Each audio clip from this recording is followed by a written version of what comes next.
Hello and welcome to Women's Biz Podcast.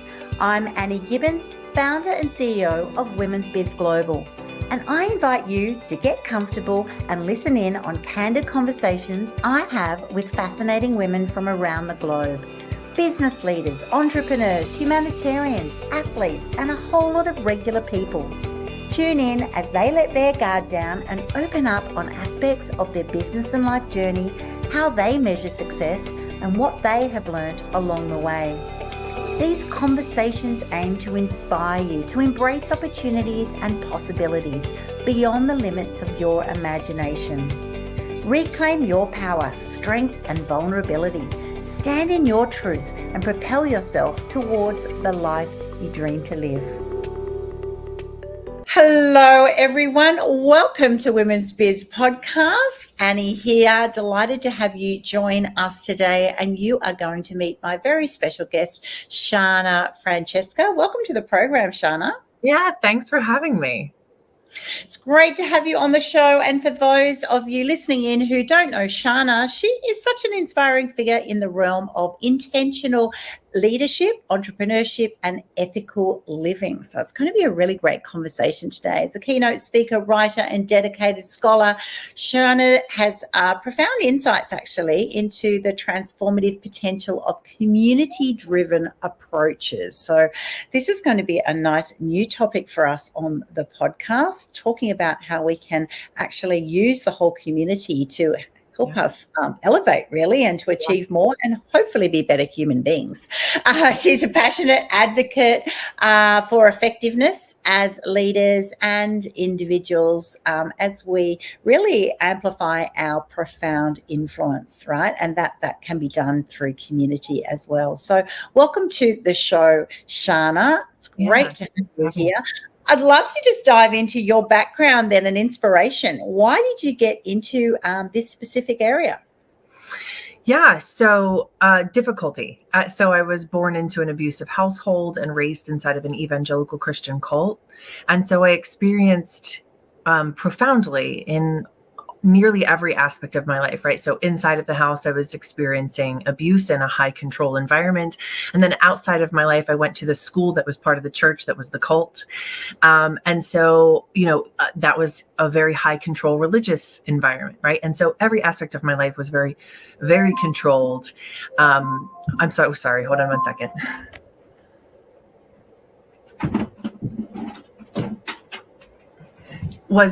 So every aspect of my life was very controlled, and it was very difficult for me to understand or even have the space to understand who I might be in the world, who I wanted to be in the world, because whenever I showed up as myself and got curious, I was punished. Whenever I dared ask questions, right? Because I was required to have faith. And faith was defined for me as believing without seeing, believing without any proof, without any verification, without anything. I was just supposed to take other people's word for it, right? And so it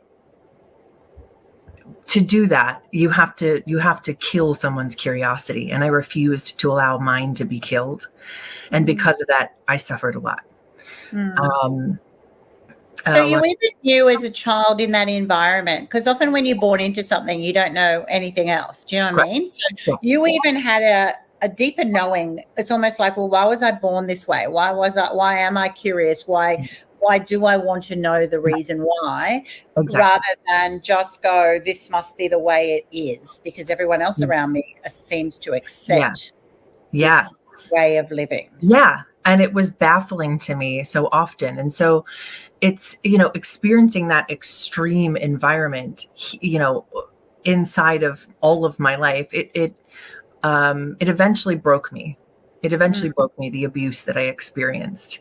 And so I left at 26. I left the home I grew up in. I left, I walked away from, that environment, walked away from the high control religious environment, and started to build a new life for myself. But as I healed and as I grew, I started to recognize that some of the ways that leadership and the authority in my life had shown up inside of that cult and inside of my abusive household, there was aspects of it that showed up in our society, that showed up in the way that some leaders led, right? Concepts, not necessarily the same exact behavior, but sometimes, right, versions of it.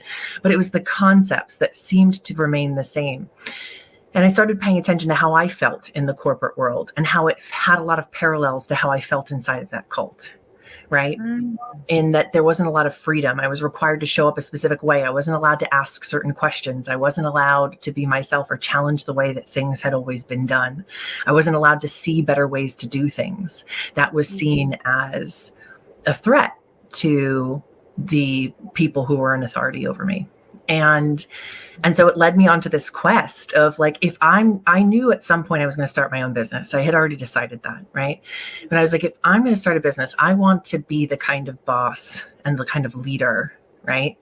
Back then I didn't use the terminology leader. I said boss, right? So I wanted to be the kind of boss who showed up for my people and created an environment that people actually wanted to work in, that they were able to bring their whole selves, that they were allowed to question. And so I knew that meant I had to become a leader.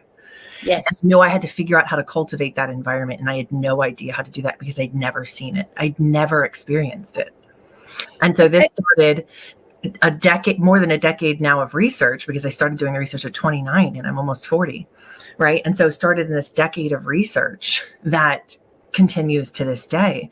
And at some point, I guess I figured out that it was really valuable to other people, all this knowledge that I had gathered, and started sharing it with the world and started getting asked to do speaking and started being asked to do group coaching. And I was asked to do all these things. And I was like, oh, hold on. Maybe I know more about this than I thought I do. Maybe my perceptions are really valuable. You know, and kind of stepped into this reality that I live in now as a scholar of intentional and ethical leadership and living and consulting and coaching and as a keynote speaker. Yeah. Incredible. And often when you've got more to, you know, your dream was, shouldn't leadership be different? Shouldn't it be more amazing? You know, you would have dreamt of, wouldn't it be great if it was inclusive and it actually engaged those, you know, working with the team, if it brought out the best in them, if it included diversity. You know, you'd have all these dreams because of the background that you had of what you thought it could be. It's a bit of a sad shock when you actually then leave that and you go out into the real world and you actually sound like you experienced a lot of very authoritative, old school leadership style. Do you think that rippled through, you know, you're in the US, a lot of leadership styles in different companies, or is it that some levels or some types of companies actually seem to think that would be the way leadership should work? Because, you know, progressive leadership is all about the team and inclusivity and diversity and, you know, what's your thoughts on that? My thoughts are there's a lot of societal held ideas of what leadership looks like, of what it looks to be the person in power, and that the leader needs to have a certain level of power. But in my observation, in order to accumulate power, you have to walk away from accountability, right? Like people who are sit in positions of power experience less accountability, which means they're doing more harm and being less responsible for it. Right? Because as they're doing harm, they're not accountable for it. So they're not learning more and doing better. They're continuing in these harmful patterns that just snowball on top of one another. Right? Because to not know is not okay. It's not safe to be a leader and not know. Right? That's a very old school way of thinking. And there are many remnants of it in our society because it's really difficult to shift an entire societal idea. You can't do it overnight. It takes years, it takes decades, it takes dedication, it takes a lot of time. And you're not going to do those things if you don't see or understand what's possible outside of that. Right? If that's the only thing you know, if that's the only way you've been taught to show up as a leader, how do you know how to do any differently? Right? Yeah. And you don't have the tools to ask the right questions. Yes, exactly. And a lot of that has to do with the people who, you know, are the bully leaders, are often, you know, not brought to account. They've set up infrastructures that they can actually go a bit rogue, which is where the abuse and the criminality and other things happen, because no one is bringing them into account. So they get away with that, and then probably even just fuels that behavior. It does. It's like, It absolutely does. invincible. If you look at some of the people who've done shocking things in the world, it's because they actually thought they were above the law. Yeah, I also think it's a matter of no one wakes up. I've never met anyone who wakes up in the morning and thinks, I'm the villain. I'm going to go and harm people. Right. Instead, I think they see the world the right way, whatever that even means, because there's no right way to see the world, because everyone sees it differently. Right. But I think they've assigned it to this. I'm right. And other people who don't see the world this way are wrong. Right. In order to separate themselves from accountability. But I think most people recognize that what leadership could be. They just don't know how to get there, right? They have so much on their plate, and they can't read all the books. They can't do all the things. They can't study all the organizations around them they don't have time for that, right? So enter me, who does all the studying for them, right? Who's read all of the books for them, and who can distill that information and relay it to who they are and their organization and the things they want to accomplish, right? Because I think right now leaders recognize more than anything, I know that they do, that there's a shift, especially here in the United States, in the way that they need to show up, because people are using their voice, right? And we're saying, this is unacceptable behavior. This is unacceptable, right? And somebody like me can come around and say, and be there to support them and say, yes, your people, whatever it is, are saying this isn't okay, or you're feeling it as a leader, or you're seeing consistent turnover, you're seeing that you can't hold on to employees long term, so on and so forth. These are indications that something's not right, and they can sense that. They know that, right? They can see the numbers, and then they'll reach out to me, and then we can go through it, and we can say, okay, here's what you're seeing, here's what you're experiencing. How do we address that? How do we empower your organization to be a place where people feel and are, right, empowered to bring their authentic self to the table, where the organization they're working for contributes to them as an employee, to their thriving, so that they as a thriving being can then contribute to the organization's overall success and profitability. Yeah. Beautifully said. And I think most people actually want that. Most people want to be in an organization that brings out the best in them, that they contribute with, that they're appreciated and valued. They just don't know from their position, their little cog in the wheel, how to influence change. So it requires people such as yourself who actually are able and capable and driven to be able to say, we can do this in a better way.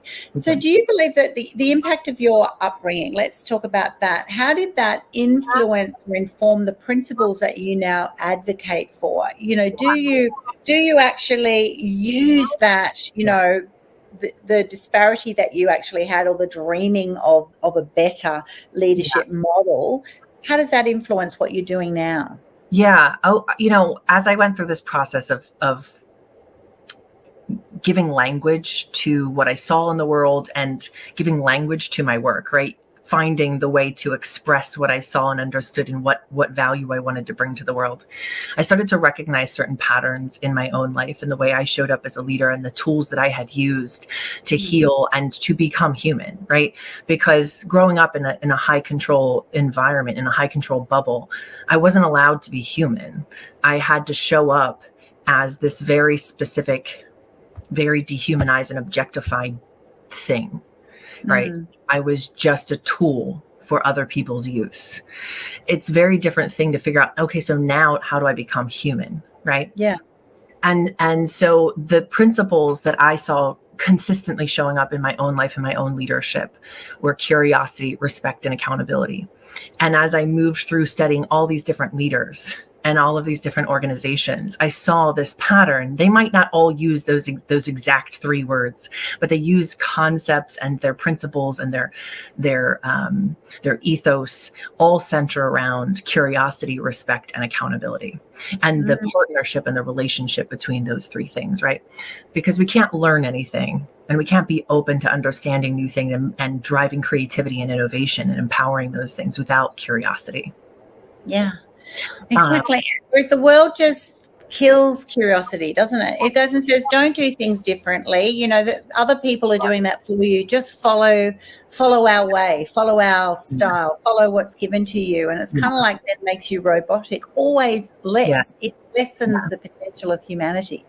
Absolutely. And I love to say that curiosity without respect is intrusive, and respect without curiosity is uneducated. So curiosity has to be approached with respect, right? We have to understand boundaries. We have to understand reciprocity with the living world around us and the people we share the world with and people we work inside of an organization with and the teams that support us and so on and so forth. And then the accountability part really amplifies the curiosity and the respect and curiosity and accountability work hand in hand. Right? Because if I'm not curious about the impact of my actions on the people and the lives being impacted, right, then I will never take responsibility for that impact. And I won't then be able to get curious about how I could do better. Yeah. And show up in ways that are less harmful and take responsibility for that, right? So all three of them, they just continually feed one another and come back to each other, right?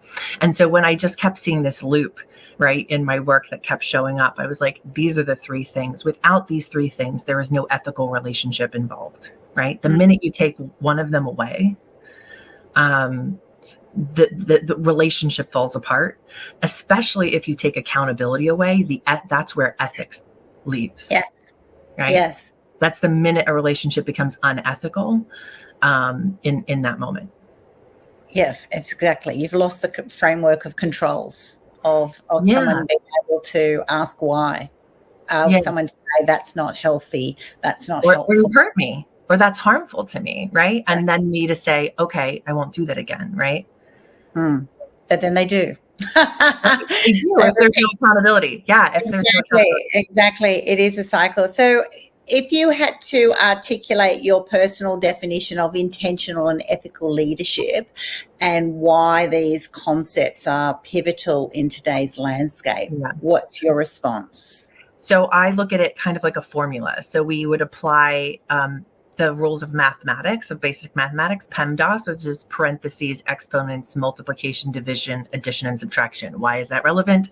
Well, because I look at this as a formula. It's be curious plus be respectful in parentheses times practicing accountability, right? So we get curious, we learn people's boundaries, we understand those things first, and then we understand accountability and reciprocity when we are involved in all of those things. And so that becomes foundational for all relationship with ourselves, with the living world around us, with our team, so on and so forth. And when we apply those principles to our own life first, they start to bleed into all of the relationships around us and become prevalent in our organization. We can't dodge accountability and think that accountability is not also being dodged in other places inside of our organization. Exactly. Right. Exactly. Beautifully said. Let's dive into that concept of, or the role of curiosity. You've highlighted that quite clearly already. It's a significant factor in any person's growth and societal change, right? We have to be curious. So how do you see curiosity playing a transformative role in leadership and community development? I think the more we get curious, and especially when I specifically see curiosity being something that helps to connect us, right? And when we get curious, we can start to recognize that we only see the world from our very narrow view through our lens of experiences, and that other people in the world have had very different experiences. And because of that, they view the world from a different lens, from a different position, right? And that actually all together, we have a much clearer view of the world, and all together our curiosity can be knit together, right, to have this really incredible understanding of the world around us. Because ultimately innovation is about new connection, about new relationship between things we're very familiar with typically, right? It's a new relationship. Without curiosity, again, there is no relationship, because if I'm not interested in who you are, I can't create I can't create a connection with you, right? And if we're talking about creating new products, creating new whatever it is, services for our clients, it requires us to look at the same old things in new ways. It requires curiosity, right? So curiosity drives creativity, drives innovation. It drives us to recognize that diversity of thought, of people, of background, of action, all of these things, diversity in every aspect of our organization is required in order to bring forth and truly drive innovation. Absolutely. In fact, modern principles, even on boards, I work with a lot of boards, and they're all into, having as much diversity as possible, different points of view. It gives you a breadth, a different perspective on the same strategic points that you're talking about, the same operations of a business, but it's a good, healthy thing. You have to be brave to do that, though. I think you have to be brave, and also you have to take the time. So many people go, oh, I don't have the time for that, talk about all these ideas and then we're going to do this anyway. It's kind of like, well, we might not continue to do this anyway. But we got curious. Because we got curious. There might be a better way, there may be a different way, and then that makes people uncomfortable. But it will be uncomfortable to grow. And I think anyone who has succeeded in a different way will all share that it took more time. It was uncomfortable until they got to that next stage. But they never look back and go, I'm sad that I did that. They'll all go, thank goodness I took the time. Innovation, growth, expansion, they all require us to get comfortable with being uncomfortable. Yes. You have to be willing to get uncomfortable. You have to be willing to push past what you thought yourself capable of, what you thought your organization of. And I don't mean bypassing people's boundaries. I don't mean pushing people. I mean empowering people to explore and supporting them so that they can know that they have a community of support around them as they explore the unknown and as they become uncomfortable. Entering and venturing into new spaces, right? When you've got a chorus of people who are entering into the unknown together, there's a heck of a lot more safety in that than there is in sending someone out on their own with no support, right? Because then again, we're having diversity of observation, diversity of thought, and diversity of input into that new exploration, into those new spaces. So again, I will always come back to, we're meant to live and operate in community with one another. And curiosity, respect, and accountability are required for relationship and connection, and for us to be an intentional and ethical human being, which is how we connect better to ourselves and to one another and actually build community. And I think this is such a great concept and discussion to be having on a business podcast, because to be honest, let's think about it in a different way. Like, I'm a hiker. If I got dumped into the wilderness and said, make your way out, there's very different to being that, that show Alone, to being alone, to actually, we've got a group. We all got dumped as a group, and then how are we going to obviously get out better? Because we're going to have different ways of thinking, different ideas, different suggestions, different skill set, different styles. It's just going to make such a difference, which is why alone is so much harder. Now, it makes sense when you think of it in a reality show that you might watch, or even if you were going to be in that situation yourself, whereas often we don't think of it as similar, but it is so similar. It is, it's a parallel that obviously would help you in a business situation. I love your views on accountability, because I think the world, so many people are not held to account, and I think there's just, ridiculous values in that, particularly for, relationships, innovation, success in all different areas. So how about you share a little bit more about the intrinsic connection to fostering meaningful relationships with a community? How is being held all to account and helping that, seeing that as a good thing, helpful to relationships and community? Yeah, because I think when we get comfortable with being uncomfortable, right? That's what curiosity allows us to start getting comfortable with being uncomfortable. Then we can start to recognize that and create safety for the people around us. That's where like the respect comes in as well, right? Create safety for the people around us to be able to come to us and say, hey, this didn't feel okay to me. But I've recognized, and I realized in my own life, when I'm the one who consistently takes accountability, then other people know that they can also hold me accountable, that they're safe to do that, right? So if I make a small infraction, right, I might say something, I might be a little snippy, I might whatever this like small little thing, like forget that I was told something and hold someone responsible for not telling me, like these small infractions, right? If I go back and I say, I've thought about it, you were right. I shouldn't have reacted that way, and I just take responsibility. I don't say I shouldn't have reacted that way, but I was having a bad day, but I don't make excuses. I just say I shouldn't have reacted that way. Right? I take full responsibility for my reaction. Right? Now, next time something happens with someone, they're going to feel a little bit safer to be able to say, hey, I don't like the way you said that to me. I don't like the way you're talking to me.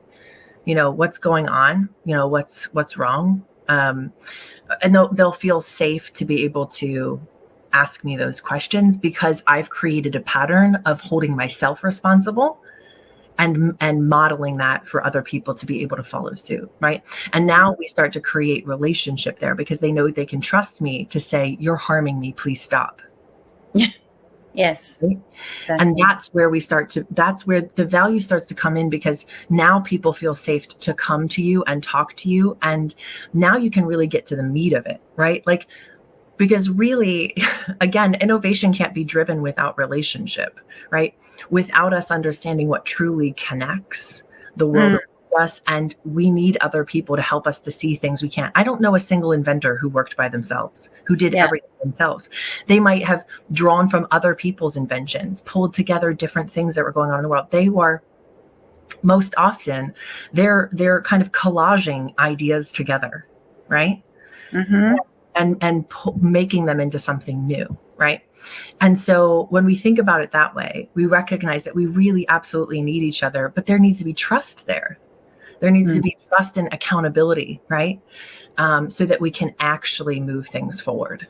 And you only trust when you've seen a proven evidence, a pattern of a behavior that you feel comfortable and safe and secure with, that you value, that you respect. So it's going to take those patterns within all businesses for your employees, those people on your teams, to go, that's right, they practice what they preach. They set themselves to the same standards as they do to us. So that makes me feel more comfortable. I learned that as a CEO. I used to, you'd have the team give their feedback, but the CEO just kind of listens and comments on it. And I actually, had a real revelation earlier on in my career, and I went, no, I need to do the same. I came and said, these have been what I've been working on this week. This is where I'm at. And then they did the same. And it really changed the whole vibe. It's kind of like, no, Annie, it keeps herself to the same account. I'm accountable to the board.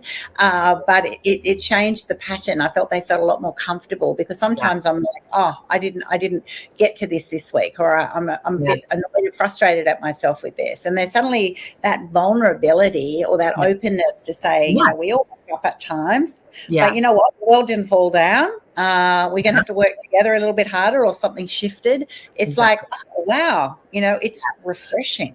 Yeah, well, because ultimately anybody who's ever succeeded is going to know deep down inside of themselves, whether they tell you or not, but most often they will tell you that they failed their way to success. Yes.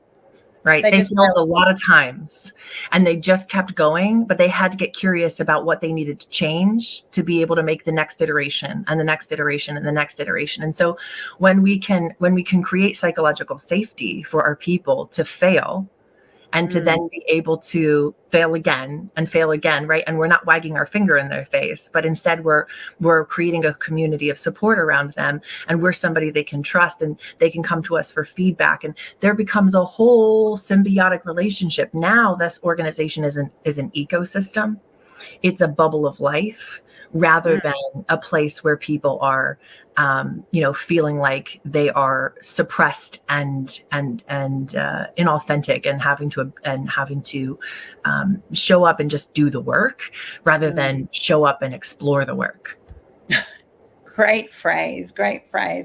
Now, time and human limitations are always challenges, though, and you've identified them. So how do you navigate these obstacles while maintaining that commitment to stay comfortable with discomfort, foster a community with mutual accountability? Because we're all human after all, and we still get frustrated, and it's a real challenge, the balancing act. Yeah, I mean, as far as time, like are you saying like when do you kind of draw that line and say, okay, we've taken this as far as it can go, or yeah. I mean, I think ultimately when you sit down to certain kinds of projects, you have a specific goal in mind, and you have to along the way ask yourself, what are you achieving? What are you achieving? What have you learned along the way? Do you think this current path or this current trajectory is actually going to help you to achieve the thing you've set out to achieve, right? Because it just depends. There are certain organizations who play and exploration are part of their culture because they drive, their products are innovation driven, right? Yes. And then there's other companies and organizations that are looking to provide specific services or specific products, and they're just innovating those specific services and products, right? They're not looking to bring something specifically new into the world. They're looking to create new innovation around things they're already doing, right? Yeah. And so it just depends on what your objectives are. There's going to be a lot more runway for organizations that are trying to create new innovations, and that's what they bring to market, as opposed to organizations that are bringing specific products and specific services, and they're just looking to innovate those. And I think there's probably less exploration and less time for those sorts of organizations. But I think ultimately you have to it's a cost benefit ratio that each organization has to determine. How much runway do you have? What are you looking to accomplish, and what are you looking to dedicate to accomplish that? How much time do you have to do that? And I think there has to be consistent evaluation, which is why relationship is really important, so that these conversations can be continually fostered and had, so that you can determine, okay, I think we've taken this as far as it can go. We're going to have to move forward with this now, right? So it just depends. Again, it has to be a consistent conversation that requires relationship. So what's your advice to those listeners, people who are working in companies, probably at that position that you're at, Shana? They've got their first or second or third job, and they're like, you know what, things should be better. I feel frustrated. I feel undervalued. I feel unappreciated. I don't feel that this organization pushes themselves, stretches themselves, appreciates the value of the collective. What do you recommend for them? Are they actually just in the wrong business? You sort of go, well, you know what, you need to value yourself and find that business, or how do they influence change within an organization? I mean, if you're in your first or second job, it's not, unless you've been there for a long amount of years, it's not likely that you're going to feel like you have enough foundation underneath of you to steer and change an entire organization. I would say if there's a good group of people around you how you feel supported, like you can't feel unsupported at all. You can't. You can't have no one who's listening and willing to invest, right? If leadership is dismissing your concerns, in that moment, they've already told you who they are. Yes. They've told you what their values are, and you need to believe them. And so you need to leave them, right? Yes.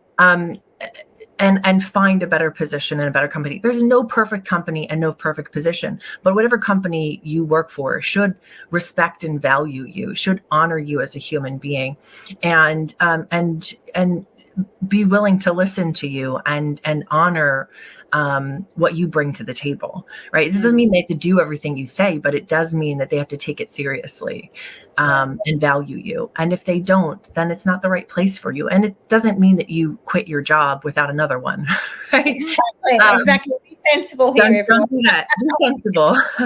Definitely find another job first. But it's probably for the best that you move on. And maybe, enough people moving on will send a very clear message to that leadership team that they aren't getting it right. And maybe they do need to invest in someone like me. Exactly. And I think Gen Z are definitely already doing that in working for companies, going, no, I'm going to now choose to work for a company who is, ethically conscious, into credibility. I'm so proud of them. I wish I had what they did. So it is. It's really impressive that they'll actually vote with their feet.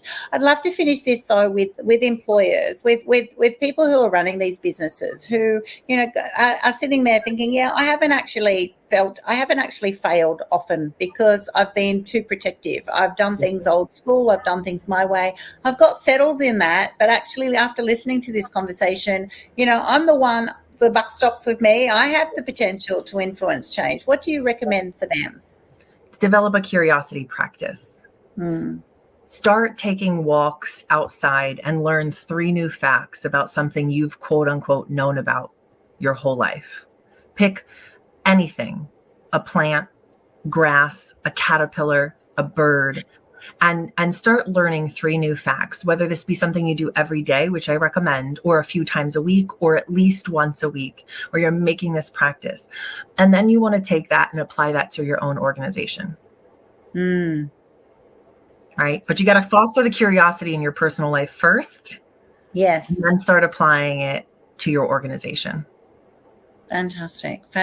So for all of our listeners, whatever platform you're listening in, or you might be watching in on YouTube or LinkedIn Live, if that's you're thinking from the consumer perspective, if you're employee, you're wanting to stretch yourself, if you're actually going, you know what, I need to lead better. I've really not thought of, you know, the opportunity that I have to lead well, to empower others, to bring out the best in your team. Definitely, I'd love to have your questions coming in on the chat.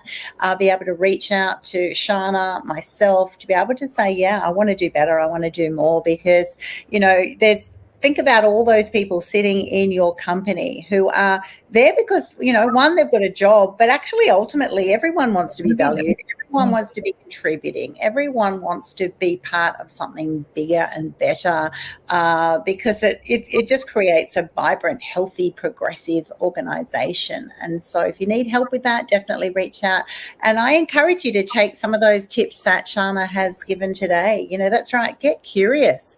Start imagining a better world. You know, hopefully you haven't been through such traumatic backgrounds as Shana has, but it certainly positioned her in a way of when you've had that childhood experience of actually just following the rules that don't make sense. You know, we can actually start creating whole new rules, new ways of doing things. And I think it's such a refreshing conversation to have. And I thank you for being on my program today, Shana. Yeah, thanks for having me. I appreciate it. Thanks so much for tuning in to this episode of Women's Biz Podcast. I'm Annie Gibbins, founder and CEO of Women's Biz Global. And if you would like to fast track your future success, pop on over to womensbizglobal.com, where you can find out how our coaching, media and publishing opportunities are helping women just like you to become and be seen as the trusted authorities in their niche. Inquire today and start reining in the abundance you desire.